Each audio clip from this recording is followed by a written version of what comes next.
Welcome back again, everyone, to the third section of our Chapter 17 lecture series. This section is entitled Redrawing the Boundaries. The focus question for this section is, in what ways did the boundaries of American freedom grow narrower in this period? You may recall from American History 1 the discussion of nativism during the antebellum period and the rise of the Know-Nothing Party that challenged the new immigrants that were coming into the country, particularly the Irish and Germans at the time.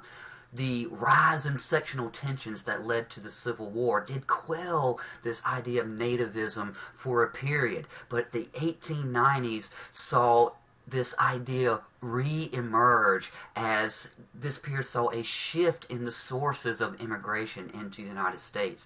New immigrants began arriving from Southern and Eastern Europe, particularly Italians, Greeks, Poles, etc.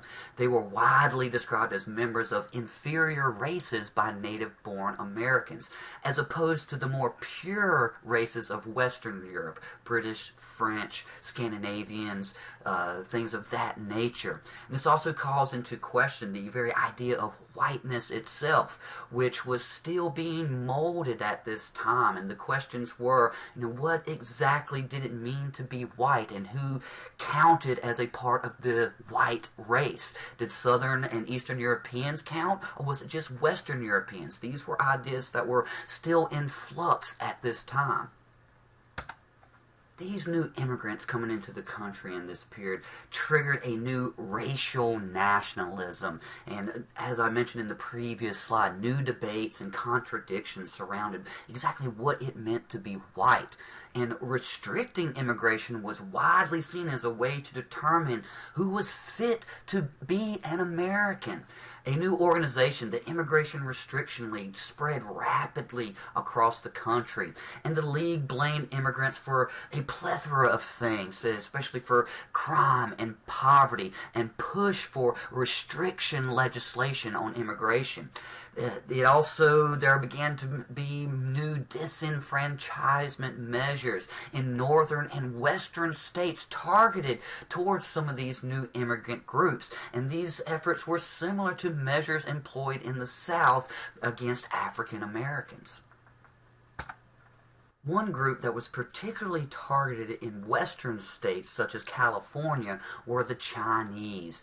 And in this period, the Chinese Exclusion Act was passed, which restricted Chinese immigrants from entering into the country. Chinese in the United States had to register and carry ID papers and suffered intense discrimination. Some Chinese victims sued governments and petitioned Congress, and some court decisions did recognize some Chinese rights, such as access to public schools, business licenses, and birthright citizenship. However, courts also affirmed discretionary practices, including expelling the Chinese without due process, and such exclusion laws similar to the Jim Crow laws that existed in the South against African Americans.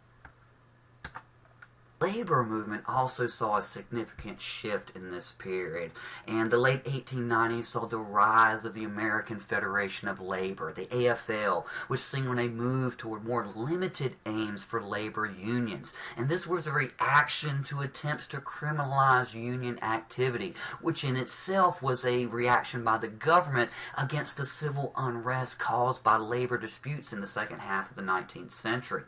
The founder of the AFL, Samuel Gompers, argued that the labor movement should devote itself to improving wages and working conditions and limit strikes and other civil unrest that could lead to further discrimination and exclusionary laws against labor unions by the government.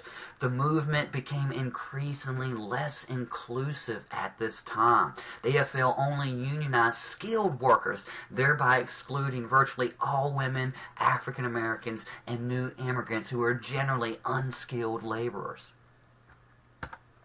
The women's rights movement also saw a resurgence in this period. In the 1890s launched 3 decades of more opportunities for women, though they still lacked the vote at this time.